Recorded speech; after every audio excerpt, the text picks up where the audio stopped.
Very good morning. ಮೈಸೂರಿನಲ್ಲಿ Veerashaiva Lingayat business global conclave ಒಂದು ಸಮಾವೇಶವನ್ನು ಸಮಾಜದ ವತಿಯಿಂದ ಆಯೋಜನೆ ಮಾಡಿದ್ದಾರೆ. ಆ ಕಾರ್ಯಕ್ರಮದ ಸಮಾವೇಶದ ಉದ್ಘಾಟನಾ ಕಾರ್ಯಕ್ರಮ ನಿಮಿತ್ತ ಮೈಸೂರಿಗೆ ಬಂದಿದ್ದಾರೆ. ಮೈಸೂರಿಗೆ ಬಂದಾಗ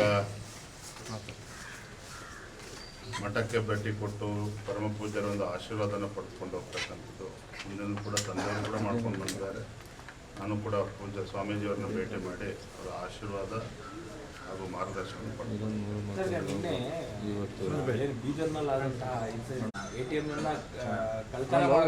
ಇಬ್ರು ಕಳ್ಳರು ಕೂಡ ಹೈದರಾಬಾದ್ವರೆಗೆ ಬೈಕಲ್ಲಿ ಟ್ರಾವೆಲ್ ಮಾಡಿದ್ದಾರೆ. ಅಲ್ಲಿವರೆಗೂ ಕೂಡ ಪೊಲೀಸರು ಹಿಡಿಯಕ್ಕಾಗಿಲ್ಲ. ಲ್ಯಾಂಡ್ ಆರ್ಡರ್ ಏನಾಗ್ತಾ ಇದೆ, ಶೂಟೌಟ್ಗಳಾಗ್ತಾ ಇದೆ. ಕಳೆದ ಕೆಲವು ದಿನಗಳಿಂದ ನಡೀತಾ ಇರ್ತಕ್ಕಂಥ ಘಟನೆಯನ್ನು ನೀವು ಮೆಲುಕು ಹಾಕೋದಾದರೆ, ಮೊನ್ನೆ ಗುಲ್ಬರ್ಗಾದಲ್ಲಿ ಮಹಾಲಕ್ಷ್ಮಿ ಅಂತಕ್ಕಂಥ ಬಾಲಕಿ ಮೇಲೆ ಅತ್ಯಾಚಾರ ಪ್ರಕರಣ ದಾಖಲಾಗಿದೆ. ಆ ಪುಟ್ಟ ಬಾಲಕಿ ಮೇಲೆ ಅತ್ಯಾಚಾರ ಆಗಿದೆ. ಚಾಮರಾಜಪೇಟೆನಲ್ಲಿ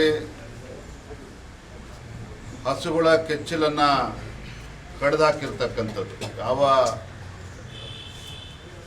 ಪುಣ್ಯ ಭೂಮಿ ಮೇಲೆ ಹಸು ಗೋಮಾತೆ ಅಂತ ನಾವು ಪೂಜೆ ಮಾಡ್ತೀವೋ, ಗೋಮಾತೆ ಜೊತೆ ಯಾವ ರೀತಿ ನಡೆದುಕೊಂಡಿದ್ದಾರೆ ದುಷ್ಟರು ಅನ್ನೋದನ್ನು ನೀವು ನೋಡ್ತಾ ಇದ್ದೀವಿ. ಮತ್ತೊಂದು ಕಡೆ ಮೊನ್ನೆ ಬೀದರ್ನಲ್ಲಿ ನಡೆದಿರ್ತಕ್ಕಂಥ ಘಟನೆ. ಪದೇ ಪದೇ ಪದೇ ಪದೇ ದೇಶದಲ್ಲಿ ಯಾವುದೇ ರಾಜ್ಯದಲ್ಲಿ ಈ ರೀತಿ ಘಟನಾವಳಿಗಳು ನಡೀತಾ ಇಲ್ಲ. ಕರ್ನಾಟಕದಲ್ಲಿ ಮಾತ್ರ ಈ ರೀತಿ ನಡೀತಾ ಇದೆ ಅಂತ ಹೇಳಿದ್ರೆ, ಈ ದೇಶದ್ರೋಹಿಗಳು ಏನಿದ್ದಾರೆ, ಕೆಲವರು ಅಲ್ಪಸಂಖ್ಯಾತರು ದೇಶದ್ರೋಹಿಗಳು ಏನಿದ್ದಾರೆ, ಇವ್ರನ್ನ ಮಟ್ಟ ಹಾಕ್ತಕ್ಕಂಥ ಕೆಲಸ ರಾಜ್ಯ ಸರ್ಕಾರ ಮಾಡ್ತಾ ಇಲ್ಲ. ಹಾಗಾಗಿ ಯಾರು ಏನು ಬೇಕಾದರೂ ಮಾಡ್ಬೋದು. ಒಂದು ರೀತಿ ನಮ್ಮ ರಾಜ್ಯದಲ್ಲಿ ಕಾನೂನು ಯಾವುದೂ ಕೂಡ ಇಲ್ಲ. ಗೃಹ ಸಚಿವರು ಇದ್ರ ಬಗ್ಗೆ ಮಾತನಾಡ್ತಾ ಇಲ್ಲ. ಈ ಕಾಂಗ್ರೆಸ್ ಸರ್ಕಾರದ ಅಲ್ಪಸಂಖ್ಯಾತ ತುಷ್ಟೀಕರಣದ ರಾಜಕಾರಣದ ನೀತಿಗಳೇನು ಅನುಸರಿಸ್ತಾ ಇದ್ದಾರೆ, ಇದರ ಪರಿಣಾಮನೇ ಈ ರೀತಿ ಘಟನೆಗಳು ನಡೀತಾ ಇದೆ ಕರ್ನಾಟಕ ರಾಜ್ಯದಲ್ಲಿ. ರಾಜ್ಯ ಸರ್ಕಾರ ಇದ್ರ ಬಗ್ಗೆ ಗಂಭೀರವಾಗಿ ತಗೊಳ್ಳೋದಕ್ಕೂ ಕೂಡ ತಯಾರಿಲ್ಲ. ಮತ್ತೊಂದು ಕಡೆ ಭ್ರಷ್ಟಾಚಾರ. ಗುಲ್ಬರ್ಗಾನಲ್ಲಿ ಕಾಂಟ್ರಾಕ್ಟರ್ ಸತೀಶ್ ಆತ್ಮಹತ್ಯೆಯನ್ನು ಮಾಡಿಕೊಂಡ್ರು.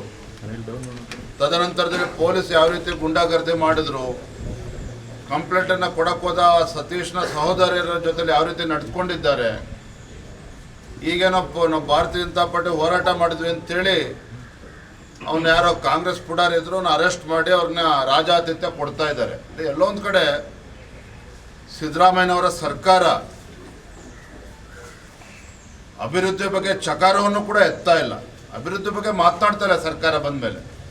ಕಳೆದ 2 ವರ್ಷದಲ್ಲಿ ನಾನೇ ಕೇಳ್ತೇನೆ, ಹಿಂದೆ ಯಡಿಯೂರಪ್ಪನವರು ಮುಖ್ಯಮಂತ್ರಿಗಳಿದ್ದಾಗ ಮೈಸೂರು ಜಿಲ್ಲೆಗೆ ಯಾವ ರೀತಿ ಆದ್ಯತೆಯನ್ನು ನೀಡಿದ್ರು, ಯಾವ ರೀತಿ ಅನುದಾನವನ್ನು ಕೊಟ್ಟಿದ್ರು.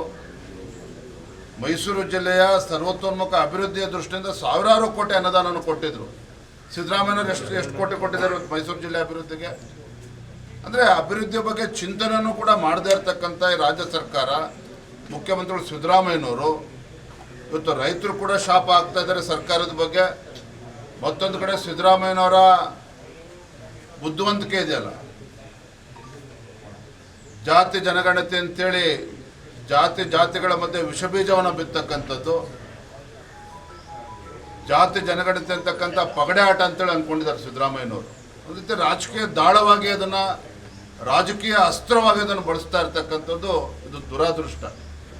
ತಮ್ಮ ರಾಜಕೀಯ ಬೇಳೆ ಬೇಯಿಸ್ಕೊಳ್ಳೋದಕ್ಕೋಸ್ಕರ ಈ ಮಟ್ಟಕ್ಕೆ ಒಬ್ಬ ಮುಖ್ಯಮಂತ್ರಿ ಹೋಗ್ಬೋದು ಯಾರು ಕೂಡ ನಿರೀಕ್ಷೆ ಮಾಡಿರಲಿಲ್ಲ. ಸರ್, ಈಗ ರಾಜ್ಯದಲ್ಲಿ ಸಿಎಂ ಕುರ್ಚಿ ಹಂಚಿಕೆ ವಿಚಾರ ಮತ್ತು ಅಧ್ಯಕ್ಷ ಗಾದಿ ಪೂರಕವಾಗಿ ನಿನ್ನೆ ಸಿದ್ದರಾಮಯ್ಯನವ್ರು ಏನು ಹೇಳಿದ್ದಾರೆ, KPCC ಹುದ್ದೆ ಅಂಗಡಿನಲ್ಲಿ ಮಾರಾಟ ಆಗೋದಿಲ್ಲ ಅಂತೇಳಿ.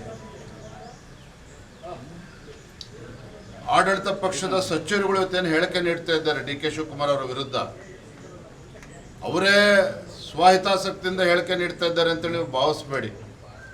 ಎಲ್ಲೋ ಒಂದು ಕಡೆ ಒಬ್ಬ ಅನುಭವಿ ಮುಖ್ಯಮಂತ್ರಿಗಳು ಏನಿದ್ದಾರೆ, ರಾಜಕೀಯ ಚಾಣಾಕ್ಷ ಸಿದ್ದರಾಮಯ್ಯನವರು ತಮ್ಮ ಅವಧಿ ಮುಗಿತಾ ಇದೆ, ಇನ್ನೇನು ತಮ್ಮ ಮುಖ್ಯಮಂತ್ರಿ ಸ್ಥಾನಕ್ಕೆ ರಾಜೀನಾಮೆ ಕೊಡ್ತಕ್ಕಂಥ ಸಮಯ ಸನ್ನಿಹಿತ ಆಗಿದೆ ಅಂಥೇಳಿ ಗೊತ್ತಾದ ಮೇಲೆ ತಮ್ಮ ಅಸ್ತ್ರವನ್ನು ಪ್ರಯೋಗ ಮಾಡ್ತಾ ಇದ್ದಾರೆ. ರಾಜಕೀಯ ತಂತ್ರ ಕುತಂತ್ರ ಎಲ್ಲವನ್ನೂ ಕೂಡ ಅರ್ಥ ಮಾಡ್ಕೊಂಡಿರ್ತಕ್ಕಂಥ ಸಿದ್ದರಾಮಯ್ಯನವರು ಪಳಗಿರ್ತಕ್ಕಂಥ ಮುಖ್ಯಮಂತ್ರಿಗಳು ಬೇರೆ ಬೇರೆ ಸಚಿವರ ಮೂಲಕ ತಮ್ಮ ರಾಜಕೀಯ ದಾಳವನ್ನು ಉರುಳಿಸ್ತಾ ಇದ್ದಾರೆ. ಹಾಗಾಗಿ ಮುಖ್ಯಮಂತ್ರಿಗಳು ಸಿದ್ದರಾಮಯ್ಯನವರು ಯಾವತ್ತು ರಾಜೀನಾಮೆ ಕೊಡ್ತಾರೋ ಅನ್ನೋದು ಎಲ್ಲರೂ ಕೂಡ ಪ್ರಶ್ನೆ ಮಾಡ್ತಾ ಇದ್ದಾರೆ. ಯಾವ ಬೇಕಾದರೂ ಕೂಡ ರಾಜೀನಾಮೆ ಕೊಡ್ಬೋದು. ಮತ್ತೊಂದು ಕಡೆ ಡಿ ಕೆ ಶಿವಕುಮಾರ್ ಅವರು ಇವತ್ತು ಸಿದ್ದರಾಮಯ್ಯ ಅಥವಾ ಕಾಂಗ್ರೆಸ್ ಪಕ್ಷ ಅಧಿಕಾರಕ್ಕೆ ಬರೋದಕ್ಕೆ ಅವ್ರದ್ದು ಕೂಡ ಸಿಂಹಪಾಲಿದೆ ಅಂತೇಳಿ ಡಿ ಕೆ ಶಿವಕುಮಾರ್ ಅವರು ಕೂಡ ಮುಖ್ಯಮಂತ್ರಿ ಆಗಬೇಕು ಅಂತೇಳಿ ಹವಣಿಸ್ತಾ ಇದ್ದಾರೆ.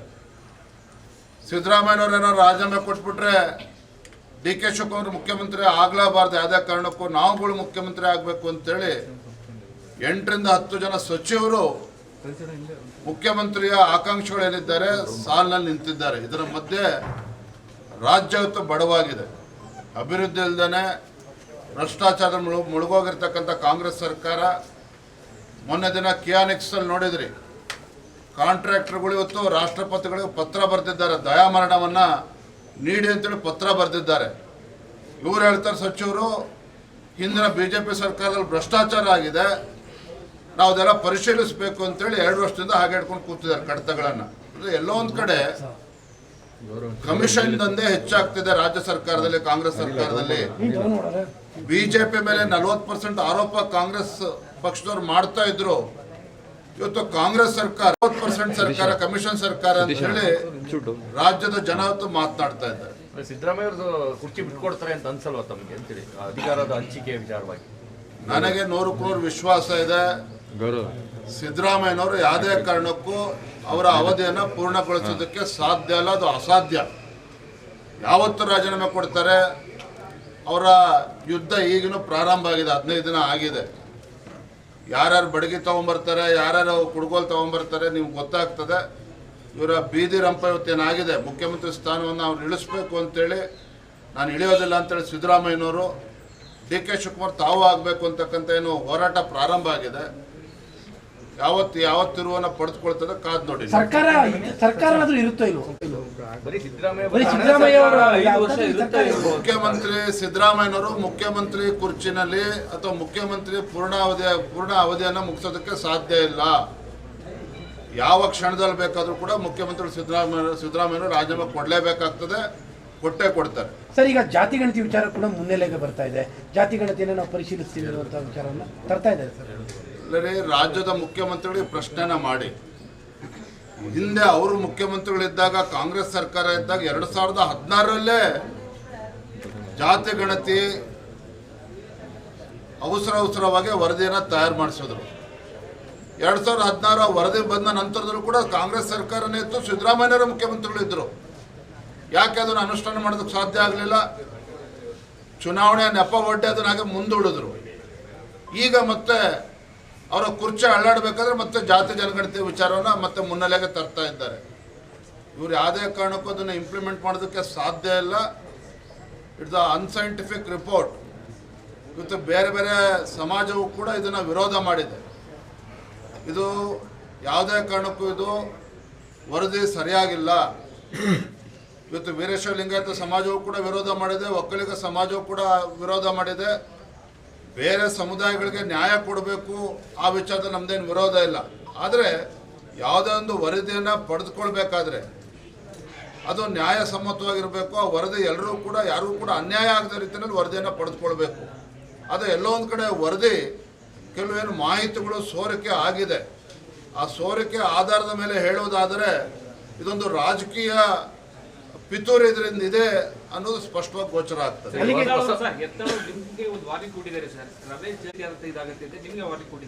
ತುಂಬಾ ಸಂತೋಷ. ಅವ್ರಿಗೆ ದೇವರು ಒಳ್ಳೇದು ಮಾಡಲಿ ಅಂತ ನಾನು ಕೂಡ ಬದಲಾಗುತ್ತೆ ಅನ್ನುವಂಥ ಚರ್ಚೆಗಳನ್ನ ನಿಮ್ಮ ಪಾರ್ಟಿಯವರೇ ಶುರು ಮಾಡಿದ್ದಾರೆ. ರಾಜ್ಯದ ಅಧ್ಯಕ್ಷನಾಗಿ 1 ವರ್ಷಗಳ ಕಾಲ ನಿರಂತರವಾಗಿ ಈ ಭ್ರಷ್ಟ ಕಾಂಗ್ರೆಸ್ ಸರ್ಕಾರದ ವಿರುದ್ಧ ಹೋರಾಟವನ್ನು ಮಾಡ್ಕೊಂಡು ಬಂದಿದ್ದೇವೆ. ಭಾರತೀಯ ಜನತಾ ಪಾರ್ಟಿ ನಮ್ಮೆಲ್ಲ ಕಾರ್ಯಕರ್ತರು ಸಹಕಾರ ನೀಡಿದ್ದಾರೆ. ಇದೇ ಬೆಂಗಳೂರಿಂದ ಮೈಸೂರು ನಾವು ತೆಗೆದುಕೊಂಡಂಥ ಒಂದು ಐತಿಹಾಸಿಕ ಪಾದಯಾತ್ರೆ ಸಿದ್ದರಾಮಯ್ಯನವ್ರು ಎಷ್ಟು ಆತಂಕದಲ್ಲಿದ್ದರು ಅಂತೇಳಿ ನಾನು ಹೇಳಬೇಕಾಗಿಲ್ಲ, ನಿಮಗೂ ಕೂಡ ಗೊತ್ತಿದೆ. ಹಾಗಾಗಿ ನಮ್ಮ ಕಾರ್ಯಕರ್ತರು ಕಾರ್ಯವೈಖರಿಯ ಬಗ್ಗೆ ಖುಷಿಯಾಗಿದ್ದಾರೆ, ಸಂತೋಷವಾಗಿದ್ದಾರೆ. ನನ್ನ ಮುಂದೆ ಒಂದು ದೊಡ್ಡ ಸವಾಲಿದೆ. ಭಾರತೀಯ ಜನತಾ ಪಾರ್ಟಿ ಇನ್ನೂ ಕೂಡ ಸದೃಢಗೊಳಿಸಿ ಮುಂದಿನ ದಿನಗಳಲ್ಲಿ ಸ್ಪಷ್ಟ ಬಹುಮತದೊಂದಿಗೆ BJPಯನ್ನು ಅಧಿಕಾರಕ್ಕೆ ತರಬೇಕು. ಆ ನಿಟ್ಟಿನಲ್ಲಿ ಹೋರಾಟವನ್ನು ಮಾಡ್ತಾ ಇದ್ದೇನೆ, ಮುಂದೆನೂ ಕೂಡ ಮಾಡ್ತೇನೆ. ಈ ವಿಡಿಯೋ ನಿಮಗೆ ಇಷ್ಟವಾದಲ್ಲಿ ಲೈಕ್ ಮಾಡಿ, ಶೇರ್ ಮಾಡಿ, ಸಬ್ಸ್ಕ್ರೈಬ್ ಮಾಡಿ.